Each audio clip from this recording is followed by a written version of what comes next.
Hello hello hello hello hello hello hello hello hello. हाँ जी, good morning. कैसे हैं आप लोग? बढ़िया। लास्ट टाइम पर हम लोग पढ़ रहे थे टाइप्स ऑफ रिफ्लेक्शन। पढ़ रहे थे क्या? टाइप्स ऑफ रिफ्लेक्शन में हमने दो प्रकार के रिफ्लेक्शन पढ़े थे। एक तरफ हमने पढ़ा था किसके बारे में? रेगुलर रिफ्लेक्शन, या फिर रेगुलर रिफ्लेक्शन को क्या कहा जाता है? Smooth reflection.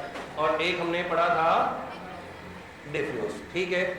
स्मूथ में सरफेस कैसी थी? स्मूथ थी। डिफ्यूज में सरफेस कैसी थी? रफ थी। क्या ये सब लिख लिया था क्या आपने? है ना? ठीक है। नोट डालकर एक पॉइंट भी लिख लिया होगा शायद आपने। लिखो, सामान्यतः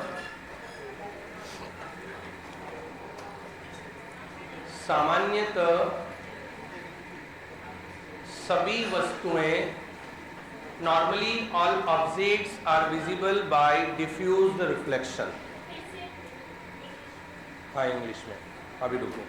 सामान्यतः सभी वस्तुएं विसरित परावर्तन के कारण दिखाई देती है। बेटा फिजिक्स पढ़ रहे हैं हम लोग, है ना? ठीक है। फिजिक्स में प्रकाश नाम का टॉपिक पढ़ रहे हैं, उसमें परावर्तन पढ़ रहे हैं। तो परावर्तन में दो प्रकार पढ़े थे हमने, तो नोट डालकर लिखो, सामान्यतः सभी वस्तुएं विसरित परावर्तन के कारण दिखाई देती है। Normally all objects are visible by diffused reflection. Okay, अब लिखो आगे। परावर्तन के कितने नियम होते हैं? दो ही तो होते हैं। किसी ने तीन भी बोले शायद।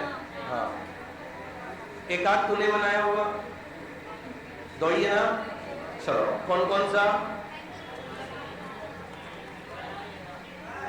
Angle of I is equal to angle of are.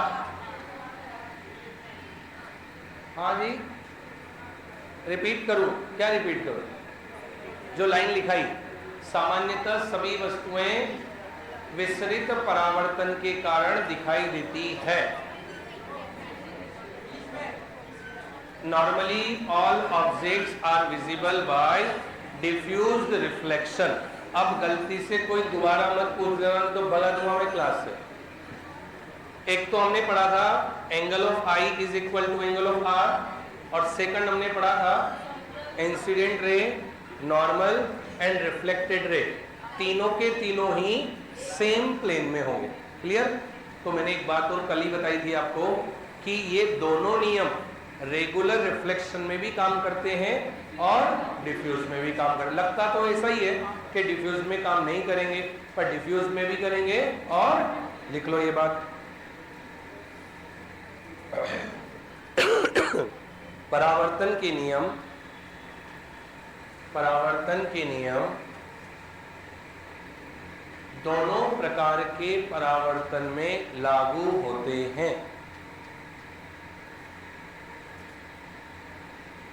लिखो, laws of reflection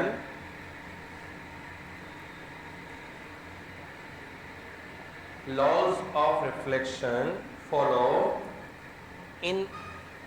in both type of reflection।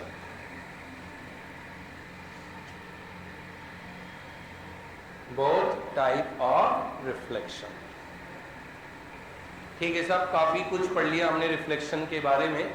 Reflection में सरफेस नॉर्मली कैसी होनी चाहिए? ओपेक। स्मूथ और रफ तो बात का सीन है। सबसे पहले क्या होनी चाहिए? ओपेक होनी चाहिए। ओपेक का मतलब हिंदी में होता है अपारदर्शी होनी चाहिए। ठीक है।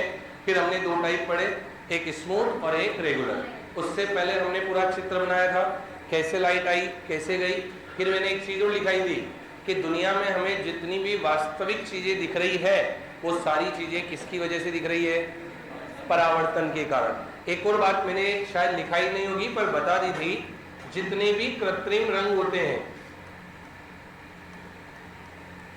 आर्टिफिशियल रंग जितने भी होते हैं, ये सारे आर्टिफिशियल कलर ये किसकी वजह से दिखाई देते हैं?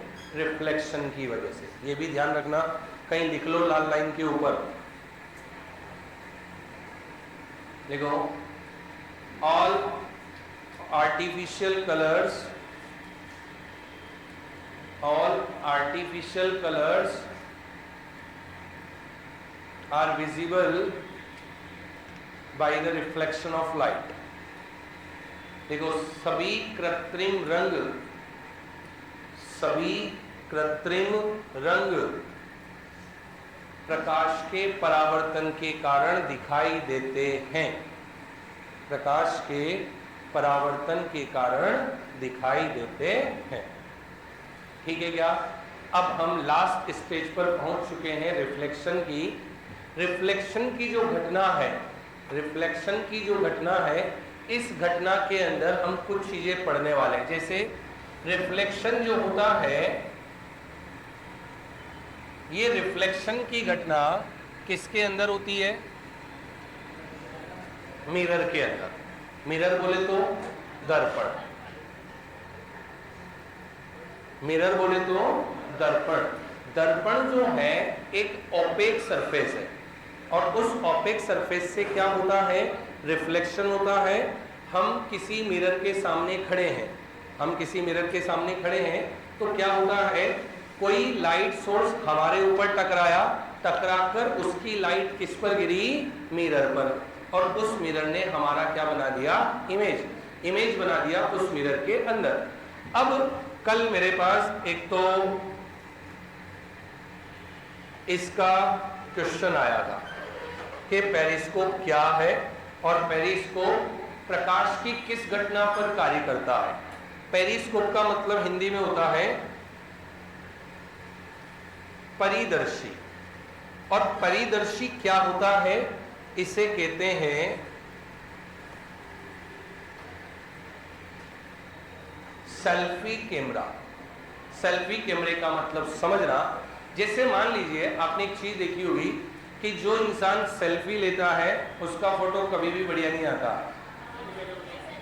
उसके पीछे हाँ कैमरा अच्छा होना चाहिए। देखो स्नैपचैट पर, हाँ ये ऐसी चैटिंग वेटिंग तो पता नहीं मुझे, पता नहीं कौन कौन सी चीज। अब सुनो, पेरिस्कोप क्या चीज है? जैसे मान लो मैं ऐसे खड़ा हूं, ठीक है, अब मुझे पीछे का नहीं दिख रहा है, मुझे तो केवल आगे का दिख रहा है। अब मैं मोटरसाइकिल चला रहा हूँ, मोटरसाइकिल चला रहा हूँ तो मुझे क्या है?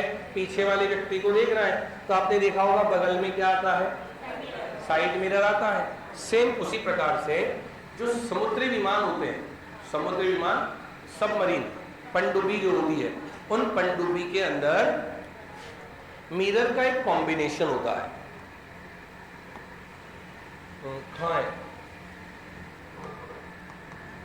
अच्छा फोटो में हो गए, फिर दोबारा चलते हैं वहीं पर। कहाँ आएंगे? इसमें देखो,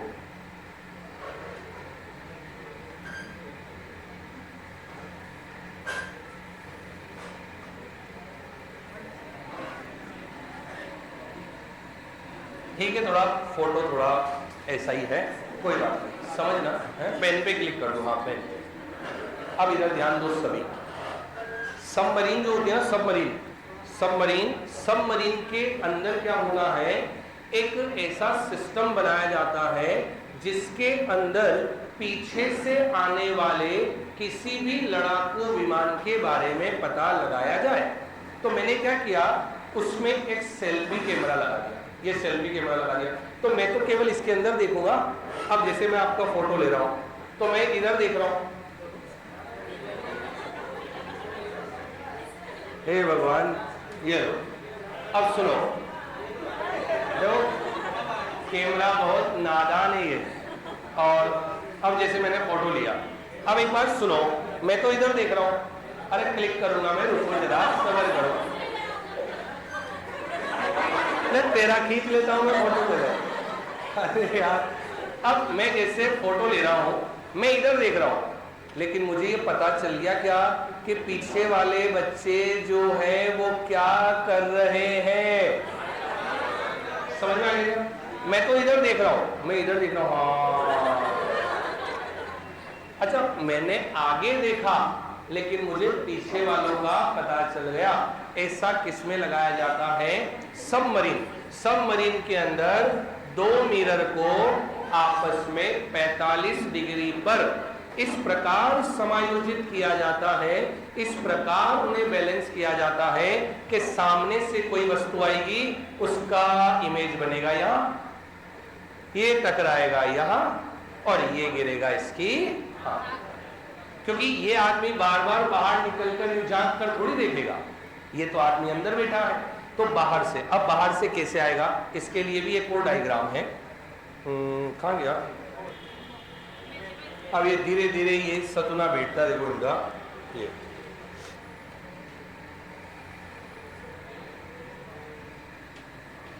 ये ऐसे एक पूरा सिस्टम है। इस सिस्टम के अंदर यह लगा हुआ है सबसे पहले प्लेन मिरर।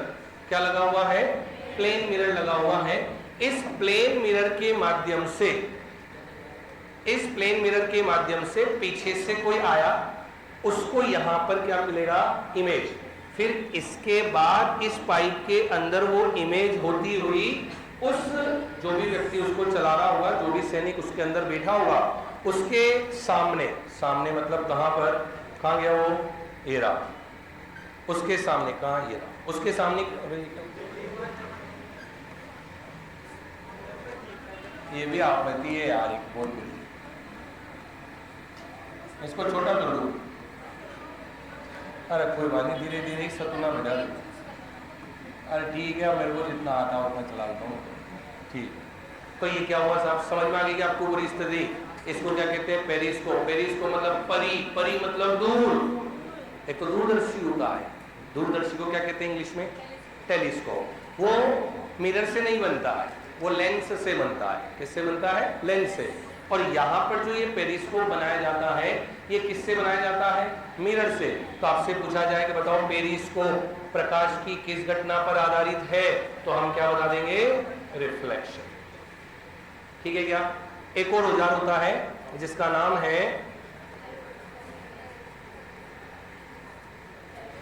कैलिडोस्कोप। अच्छा एक बात बताओ, अगर आपसे ये पूछे कि परिदर्शी पेरिस्कोप में प्रकाश की किस घटना का इस्तेमाल किया जाता है, तो आंसर क्या बताओगे? लेकिन अगर आपसे पूछ ले कि बताओ पेरिस्कोप में कौन सा मिरर काम आता है, कौन सा मिरर, तो ये कौन सा मिरर है? Plane mirror. कौन सा मिरर है? ऐसे ही ये क्या है? कैलिडोस्कोप। अब कैलिडोस्कोप क्या होता है, सुनना ध्यान से।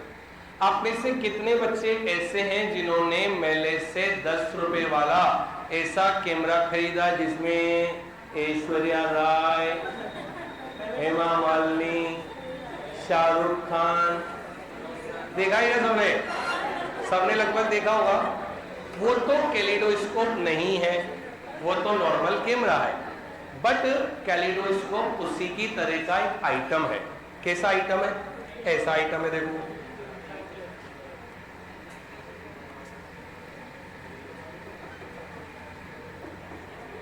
अब इसको बड़ा करेंगे, रुको।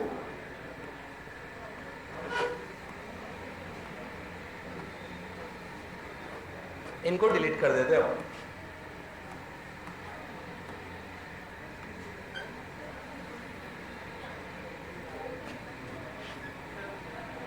सुनो, एक कांच की नली होती है या एक पाइप होता है। पाइप क्या होता है? उस पाइप के अंदर, उस पाइप के अंदर प्लेन मिरर्स को कुछ इस तरीके से रखा जाता है। देखो,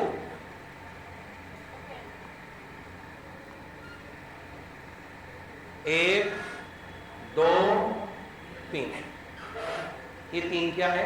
प्लेन मिरर है। और यहां पर एक कलरफुल चीज रख दी। अब हमने क्या किया, जैसे पाइप है, उस पाइप के इस कोने पर तो कलरफुल चीज रख दी, इधर भी एक मिरर लगा दिया, इधर भी लगा दिया, और इधर तीन मिरर है ये। अब मैंने इधर से देखा, जैसे जैसे मैं इसको घुमाऊंगा, क्या मुझे अंदर कलरफुल चीजें दिखाई देगी? क्या बोलो, अंदर कलरफुल चीजें दिखाई देगी? क्यों? आपने ऐसा बुलबुलैया देखा क्या? बुलबुलैया, अरे मूवी की नहीं कह रहा हूं मैं, हाँ बुलबुल। फिर हेरा फेरी देखी? फिर हेरा फेरी, फिर हेरा फेरी में वो भागते भागते भागते भागते कहां पहुंच जाते? बुलबुलैया में।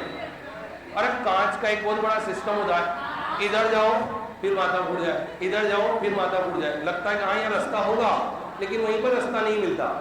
तो बताओ उस मिरर से आपकी मल्टीपल इमेज बनेगी, मल्टीपल इमेज बनेगी।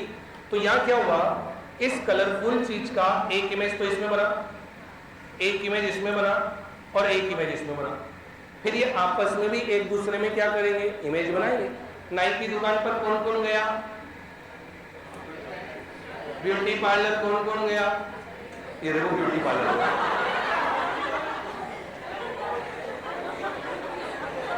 वाह भाई ललित वाह। तो ब्यूटी पार्लर भी जाता है, सैलून जाया करना भैया, सैलून वाले भी बनाते हैं आईब्रो। तेरी जानकार होगी कोई ब्यूटी पार्लर में, हो सकता है? हाँ ये बात सही है। चलो ठीक है, सुनना ध्यान से, पूछ लो तू कब गई थी ब्यूटी पार्लर, पूछ लो। सुनो इधर ध्यान से, नाई की दुकान पे जब अपन गए तो नाई की दुकान पे आपने देखा होगा एक शीशा तो आगे एक पीछे, तो बहुत सारे तो नाई होते हैं, समझ लो ना बात को। मिरर के अंदर भी नाई, फिर उसके अंदर नाई, फिर उसके अंदर नाई, फिर उसके अंदर नाई, मनमान नाई हो गए। और ऐसे आप बैठते हो, जब आप शेविंग करवा रहे हो, दाढ़ी बना रहे हो, तो आप अपने आप के बहुत सारे इमेज देखोगे। तो बताओ एक मिरर कहाँ लगा हुआ है, एक कहाँ लगा हुआ है? अगर आगे ही होता तो एक ही इमेज बनता। ये अभी टॉपिक आगे आएगा अपने, पर इनकी वजह से अभी समझा रहा हूं। अगर मिरर आगे ही होता तो एक इमेज बनता, लेकिन एक मिरर तो आगे है, एक मिरर कहाँ है? तो आगे वाले ने बनाया, पीछे वाले ने बना दिया, फिर पीछे वाले ने बनाया, आगे वाले ने फिर बना दिया। इससे मल्टीपल क्या बनेंगे? सेम। ये कैलिडोस्कोप है, इस कैलिडोस्कोप के अंदर ये देखो आपको ये मिरर दिख रहे होंगे। इन मिरर में जब लगातार रिफ्लेक्शन होता है तो वस्तु के मल्टीपल इमेज आपको दिखाई देते हैं, और जिससे आईज हिप्नोटाइज होती है और बच्चों को मजा आता है। भाई हमें भी तो मजा आता था 10 रुपए का वो कैमरा, हमारे जमाने में ये कैलिडोस्कोप थोड़ी चला करते थे, ये तो आजकल के चोंचले आ गए। पहले तो बढ़िया 10 रुपए का कैमरा, सारी इच्छाएं बढ़िया, फोटो भी खींच लो किसी का। जैसे पहले मोबाइल आता था, टन टन टन टन टन टन टन टन टन टन आता था 20 रुपए का, और ऐसे ही खुलता था, 50 का हो गया। देखो पहले 10-20 रुपए के आया करता था, बढ़िया ऐसे खुलता था, कोई सिम का झंझट नहीं, कोई नेटवर्क का झंझट नहीं, कुछ नहीं। जब बटन दबाओ हर बार एक नई रिंगटोन बताता था, होता था ना ऐसा। तो कहने का मतलब वही है, जमाने जमाने के हिसाब से चीजें क्या हो गई, बदल गई। हमारे दैनिक जीवन में जितना भी कुछ हो रहा है, इन सब के पीछे फिजिक्स है। जितना भी कुछ हमारे साथ हो रहा है 99% तो फिजिक्स है, बाकी 1% के अंदर बायोलॉजी और केमिस्ट्री खत्म हो जाती है। देखो केमिस्ट्री हो रही है हमारे साथ, बहुत सारी चीजें हैं केमिस्ट्री की भी, बट जैसे अभी आप यहाँ बैठे हैं, हम हमारे दैनिक जीवन के ऐसे एग्जाम्पल्स की बातें कर रहे हैं, ये सब कहीं ना कहीं फिजिक्स के किसी न किसी कॉन्सेप्ट के कारण ही है। जैसे न्यूटन ने कहा था कि अगर कोई इंसान कुएं में कूदता है तो एक बार तो ऊपर जरूर आएगा, एक बार तो ऊपर जरूर, उसके बाद तैरेगा या डूब जाएगा, ये भगवान पर डिपेंड करता है। नहीं, भगवान पर नहीं, उसके ऊपर, उसको तैरना आता है या नहीं। तो कहीं ना कहीं ये दैनिक जीवन में अपने साथ जो ये घटनाएं घट रही है, सारी किसकी देन है? फिजिक्स की। तो बताओ पेरिस्कोप किस सिद्धांत पर कार्य करेगा? जल्दी बोलो। Kaleidoscope reflection. एक होता है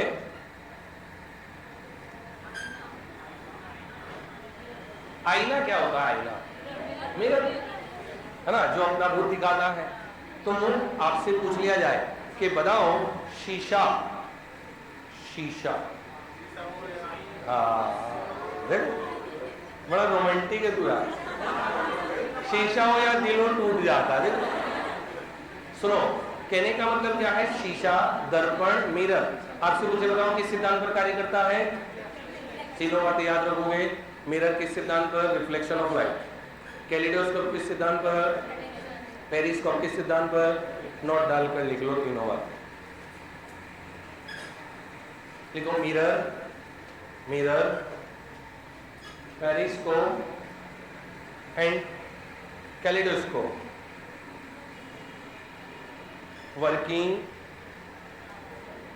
working on the principle of reflection. दर्पण, दर्पण, कैलिडोस्कोप को हिंदी में क्या कहते हैं? कैलिडोस्कोप। इसको हिंदी में कहते हैं बहुदर्शी।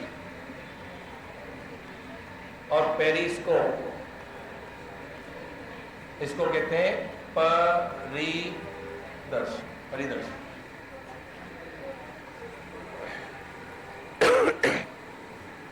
दर्पण, कैलिडोस्कोप और पेरिस्कोप तीनों किस सिद्धांत पर कार्य करते हैं? बताओ, जल्दी बताओ। रिफ्लेक्शन पर। रिफ्लेक्शन का सिद्धांत किसने दिया था? हाइगेंस ने दिया था। ठीक है, ये आपका रिफ्लेक्शन वाला टॉपिक खत्म। ठीक है, सुनना। हाँ, टेलीस्कोप, कैलिडोस्कोप, कैलिडोस्कोप क्या काम आता है? बेटा ये तो खिलौना है, ये तो खिलौना है, खिलौना। ये इसका कोई साइंटिफिक और टेक्निकल यूज नहीं है, ये तो एक खिलौना है, इसका यूज है। लिख लेना, कैलिडोस्कोप एक खिलौना है। अब सुनो, ध्यान से सुना। पहले मैं क्या पढ़ाऊंगा? सारे प्रकाश के कॉन्सेप्ट, प्रकाश के जितने इंसिडेंट है सारे पढ़ाऊंगा, फिर उनके एप्लीकेशन पढ़ेंगे। तो एप्लीकेशन में दो चीजें आती है, एक तो मिरर और एक लेंस। पढ़ा होगा plane mirror, concave mirror, convex mirror, concave lens, convex lens, पढ़ा होगा ना? ये तो सब एप्लीकेशन में आएंगे। अभी तो हम केवल क्या पढ़ रहे हैं? Incidents of light. तो पहला इंसिडेंट कंप्लीट हो गया, अब दूसरे पर आते हैं। टॉपिक डाल लीजिएगा,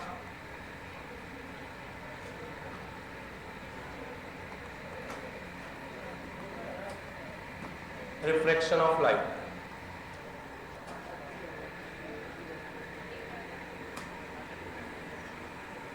बेटा पानी की इस बोतल में झूठा है।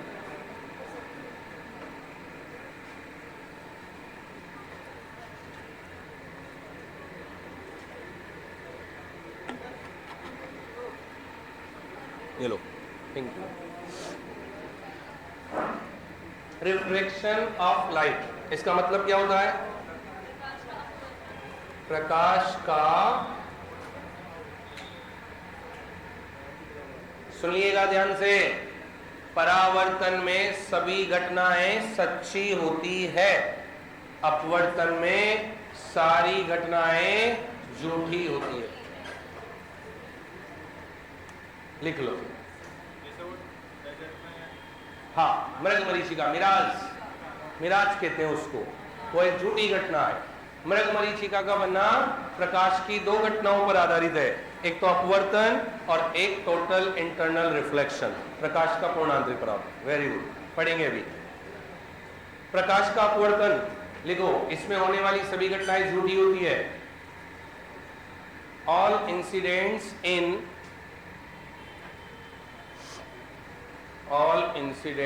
इन रिफ्रैक्शन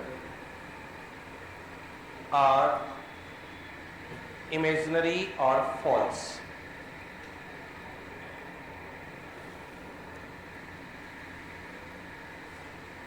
अब इसमें क्या क्या बातें आएगी, सुनना ध्यान से। आपने पढ़ा होगा या देखा होगा, आज सूरज नाके कौन आया? सब ना कराते हैं। आपने देखा, हाँ गर्मी ज्यादा है, बहुत ज्यादा। सुनो, बाल्टी भरना, बाल्टी में क्या भरोगे? पानी भरोगे। फिर नहाते हो तो मग्गे से, जग से नहाते हो या फिर बाल्टी उड़ा लेते हो? मग से नहाते हो? शावर से? देखो शावर से। अरे नेताजी, शावर से हम तो नहीं नहाते भैया, बहुत सारे लौट के भी नहाते होंगे टब में। अरे यार सुनो, अब आप देखना, वो मग है ना, मग अगर खाली रहेगा तो तैरेगा, तो भर देना उसको, भर कर पानी में रखना। पानी में रखोगे आप सीधा, तो जब उसको बाहर निकाला तब तो इतना बड़ा था, अब जैसे पानी के अंदर जाएगा तो इतना सा रह जाएगा वो। देखना, देखा क्या आपने कभी किसी ने? पक्का श्योर ऐसा ही होता है क्या? देखा होगा आपने, पानी के अंदर सिक्का रख दो, सिक्का। अब उसके लिए बाल्टी मत लेना, थोड़ा बड़ा टब लेना, टब, सिक्का रख देना। आप हाथ लेकर जाना, आपको लगेगा हाँ सिक्का आ गया, लेकिन अभी तक तो आया ही नहीं। आपको लगेगा सिक्का ऊपर है, लेकिन वो सिक्का ऊपर नहीं होता है, वो सिक्का कहाँ होता है? नीचे।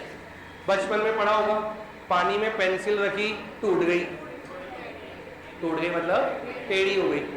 मैंने बताया था आपको, गिलास में, पानी से भरे हुए गिलास में अगर नींबू डाल दो तो नींबू बड़ा हो जाता है, क्योंकि फूल जाता है वो पानी के अंदर। फूलता नहीं है, बड़ा दिखता है ना। अंदर ही काटोगे तो रस ज्यादा निकलेगा, और अगर बाहर निकाल कर काटोगे, भाई अंदर बड़ा हो गया ना वो। ऐसा नहीं। ये सब सच्ची घटनाएं हैं या झूठी है? ये झूठी घटनाएं हैं। ये सब किसकी वजह से हुई है? अपवर्तन की वजह से। सूरज का दिखाई देना, ये सच्ची घटना है या झूठी है? सच्ची है। झूठी है, कैसी है?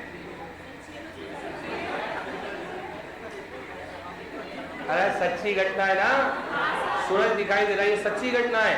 पर तारों का टिमटिमाना, ये झूठी घटना है। तारे टिमटिमाते नहीं, सूरज टिमटिमाता है ना कभी कभी। क्या फ्लो फ्लो में बह जाते हो तुम लोग यार? सूरज टिमटिमाता है क्या? तारे टिमटिमाते क्या? हाँ, तारे टिमटिमाते नहीं है, टिमटिमाते हुए दिखाई देते। तो ये झूठी घटना है, तारों का टिमटिमाना। ये भी एक ट्विंकल ट्विंकल लिटिल स्टार। हाँ बस बस बस बस बस बोल रहे इतना। तो आपने ट्विंकलिंग ऑफ स्टार जब देखा है, जब स्टार ट्विंकल ट्विंकल करता है, टिमटिमाता है, तो ये प्रकाश की एक अपवर्तन की घटना है, जो वास्तव में झूठी घटना है, होता नहीं है, ऐसा प्रतीत होगा। ठीक है, जैसे इन भाई साहब ने अभी कहा, आपने देखा होगा गर्मी के दिनों में जब आप सड़क पर चल रहे होते हो तो बहुत दूर पानी का गड्ढा दिखाई देता है, फिर आप वहां पहुंचते तो वो गड्ढा आगे चला जाता है, फिर वहां पहुंचते तो गड्ढा आगे। ऐसा रेगिस्तान में मृग के साथ होता है। मृग बोले तो हिरण। रेगिस्तान में गर्मी के दिनों में रेत में, बालू रेत में मृग बावली हो जाती है। किसके पीछे? पानी के पीछे, किसी दूसरे के पीछे नहीं। हिरण किसके पीछे बावली हो जाती है? पानी। पानी की प्यास लगी, उसने वहां देखा, चमक पैदा हुई, चमक पैदा हुई तो उसको क्या लगा? हाँ यार पानी है। अरे भागती भागती यहाँ गई, कुछ भी हाथ नहीं लगा। फिर उसने देखा कि यार कुछ तो चक्कर है, आगे चला गया पानी, फिर भागती भागती यहाँ गई। तो ये झूठी घटना है। इसे इंग्लिश में क्या कहते हैं? मिराज। कितने रुपए वाली?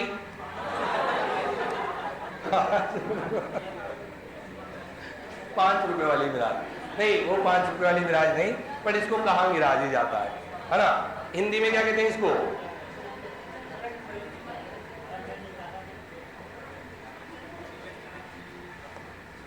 बोलो बच्चों, मृग मरीचिका। हिंदी में क्या कहते हैं? इंग्लिश में क्या कहते हैं? लिखो। सबसे पहले उदाहरण ही लिखाऊंगा इसके, एग्जाम्पल, उदाहरण।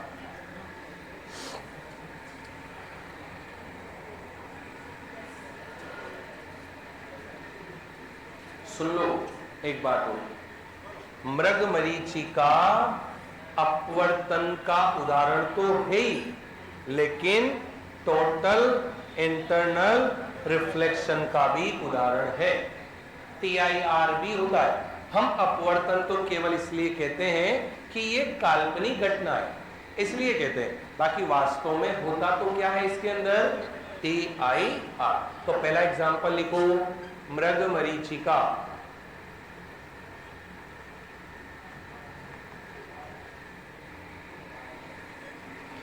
मृग मरीचिका, मिराज, इंग्लिश स्पेलिंग लिख लेना आप लोग। दूसरा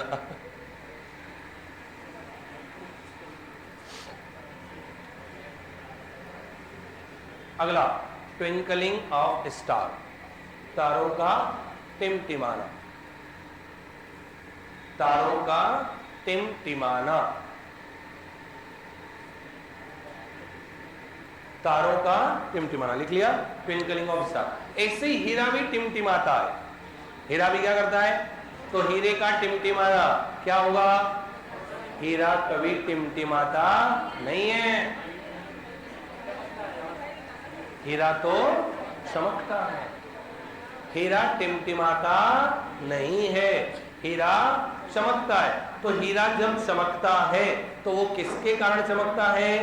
TIR के कारण, वो यहां नहीं आएगा। अगला लिखो, पानी में रखी पेंसिल का मुड़ा हुआ दिखाई देना। पानी में रखी पेंसिल का मुड़ा हुआ दिखाई देना। लिखो, pencil dipped in a water seems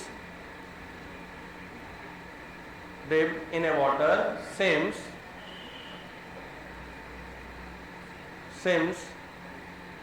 in tilted form, या seems tilt ऐसे लिख लो सीधा। tilt होना मतलब, हाँ बेंड भी लिख सकते हो। अगला, पानी में रखे नींबू का आकार बड़ा दिखाई देना। Lemon in water seems in bigger size। Lemon in water seems in bigger size। पानी में रखा नींबू बताओ बड़ा दिखाई देता है ना। अगला लिखो, पानी में रखा सिक्का ऊपर उठा हुआ दिखाई दे रहा। Coin in A water seems at low depth। seems coin in a water seems at low depth। गहराई काम में लेंगे वहां पर, गहराई शब्द डेप्थ। और क्या बताएगा? ट्विंकलिंग हो गया। ठीक है, अब सुनो एक बात ध्यान से।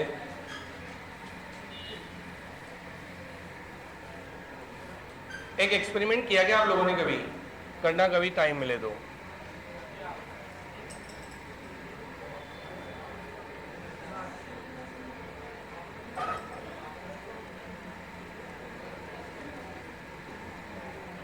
इधर ध्यान दो, सभी बातें करने लग जाते हो तुम लोग यार। ये एक ग्लास है, इसमें कुछ भरा हुआ है, कुछ क्या? पानी। क्या है? पानी। कुछ भी भर दो, कोई दिक्कत नहीं, क्योंकि इससे हमें कोई मतलब है नहीं। अब यहां पर ये जो ग्लास है,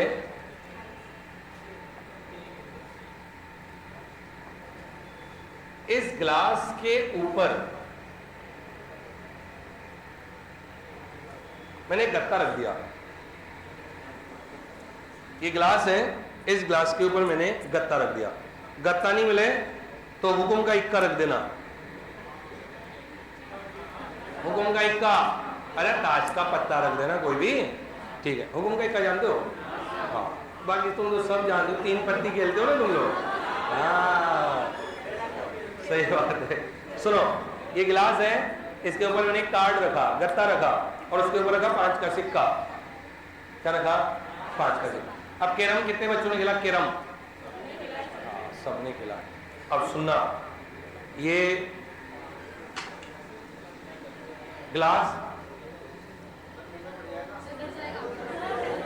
ये वैसे भी जाने की कगार में है। सुनो, अगर मैं मारूंगा नहीं। सुनो, ये क्या है? बोलो, ये क्या है? ग्लास। और इसके ऊपर मैंने ये क्या रखा है? कार्डबोर्ड रखा हुआ है। कार्डबोर्ड रखा हुआ है या फिर एक कार्ड रखा हुआ है, गत्ता कुछ भी रखा हुआ है, मैंने यहाँ रखा ऊपर 5 का सिक्का। अरे नहीं नहीं कोई बात नहीं, 5 का सिक्का रखा मैंने यहाँ पर, देखो दिख रहा है ना सबको? हाँ हाँ भर दो। अब मैंने यहाँ से इसको मारा, जैसे यहां से मैंने इसको मारा ये तो निकल गया, लेकिन वो 5 का सिक्का इसके अंदर गिर जाएगा। गिर जाएगा क्या? कितने बच्चे कहते हैं गिर जाएगा? कितने बच्चे कहते हैं ऐसे थोड़ी गिर जाएगा? सुनो, बात तो ऐसा है कि ऐसे ही तो नहीं गिर जाएगा, ऐसे ही तो नहीं गिर जाएगा, क्योंकि देखो विज्ञान तो है, साइंस है, फिजिक्स है, पर हर चीज के पीछे कला होनी चाहिए। हर चीज के पीछे कला। आपके द्वारा लगाया गया फोर्स इंस्टेंटेनियस फोर्स होना चाहिए, खट बाहर निकल जाना चाहिए। अगर ऐसे मार रहे हो भाई, कैरम में आप ऐसे मार रहे हो तो पता चला उसके लग नहीं जाए, है ना, स्ट्राइक करके लग नहीं जाए। तो वही है, आपके द्वारा जो चोट दी जा रही है वो चोट इंस्टेंटेनियस होनी चाहिए, इसे कहते हैं लॉ ऑफ इनर्शिया। आपने चोट किसके मारी? इस कार्ड पर आपने चोट इसके मारी, तो दुख 5 के सिक्के को नहीं होगा। हम तो डूबेंगे सनम, तुम्हें भी ले डूबेंगे।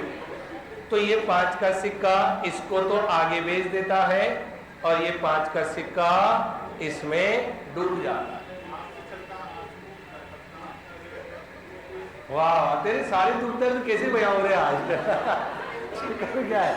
तो याद रखना, ऐसे कार्डबोर्ड पर रखा हुआ सिक्का पानी में गिर जाना, अगर आपसे पूछ ले कि कार्डबोर्ड पर रखा हुआ सिक्का पानी में गिर जाना किस नियम पर आधारित है, तो याद रखना, हालांकि ये अभी पढ़ाया नहीं है, कुछ को पढ़ा भी दिया है, ध्यान रखना, इसे कहते हैं लॉ ऑफ इनर्शिया।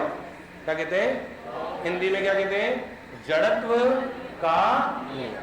चलो ठीक है, अब अगर आगे पढ़ते हैं हम, है टाइम है अभी तो, कहाँ गया वो मार्कर? ठीक है, चलो आगे बढ़ते हैं। लिखो आवश्यक शर्त। क्या कह रहे हो? हाँ, पर मेरी क्लास है 12 से 1 और दूसरी जगह क्लास है, बस यही काम पूरे दिन भर पढ़ा दे रहो, गले बावला हो गया पढ़ बोलते रहो। देखो आवश्यक शर्त इंग्लिश में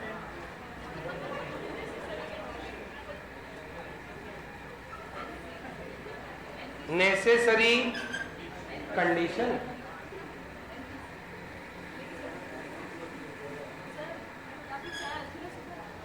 चाय, अरे इतने में तो अभी मामला ज्यादा है, अभी तो मामला गड़बड़ा है, चाय वाले की चाय खत्म हो जाएगी, अभी तो ज्यादा है, फिर देखेंगे अभी। लिखो नेसेसरी कंडीशन। अच्छा एक बात हो रहा है, आपने जहाँ ये लिखा था ना, ये नाम जहाँ लिखा था ना आपने, वहां पर उसका आदमी का नाम लिख लेना वापस एक बार और। Huygens, Huygens. आवश्यक शर्त, पहली शर्त क्या लिखूं? सरफेस, लिख लो रे, शुड बी ट्रांसपेरेंट। लिखो पहला point, surface should be transparent. Hindi में लिखो सतह का पारदर्शी होना जरूरी है, या फिर सतह पारदर्शी होनी चाहिए। दूसरा, कम से कम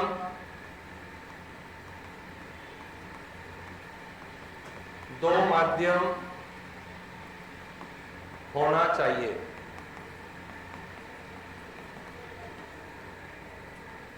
At least 2 mediums are required.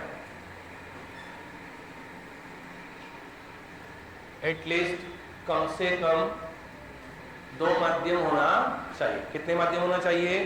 दो माध्यम होना चाहिए। अब रिफ्रैक्शन की घटना किसे कहते हैं? सुनना ध्यान से। हमने इससे पहले क्या पढ़ा था? रिफ्लेक्शन यूं आया यूं चला गया, ठीक है। अब रिफ्रैक्शन होता क्या है? रिफ्रैक्शन का मतलब क्या है?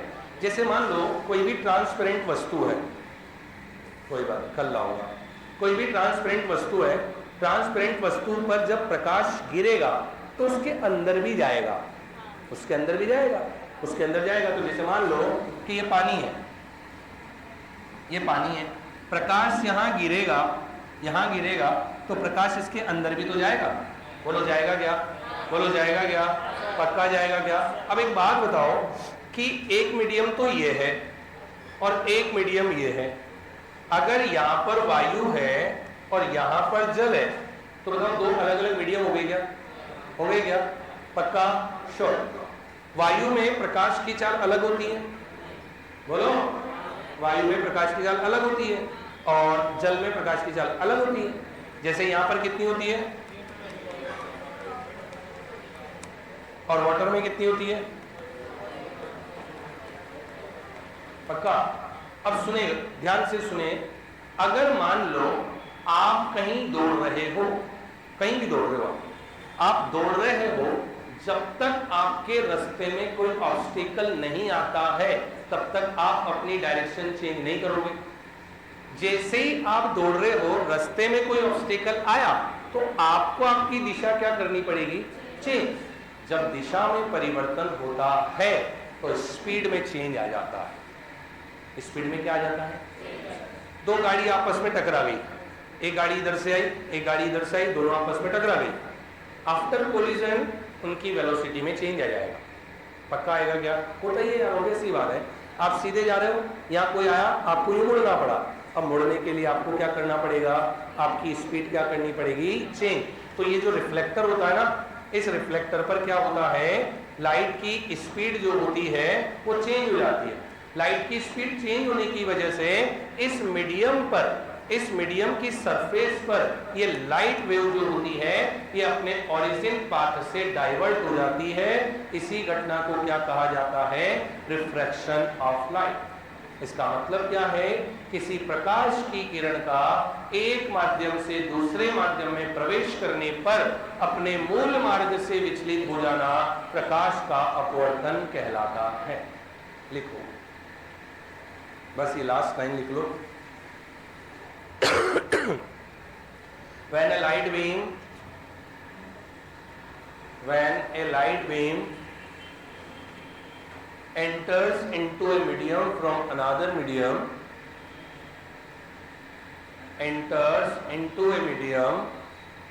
another medium, then it divert from its origin path या from its original path, ऐसे लिख लो। देखो, जब प्रकाश की किरण एक माध्यम से दूसरे माध्यम में प्रवेश करती है,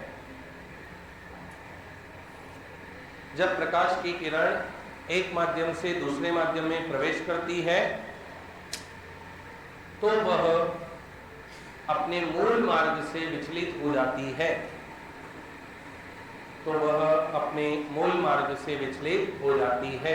यही घटना प्रकाश का अपवर्तन कहलाती है। This phenomena is known as refraction of light. ठीक है बच्चों, ओके, टाटा बाय बाय, बाकी बातें कल करें। Thank you so much.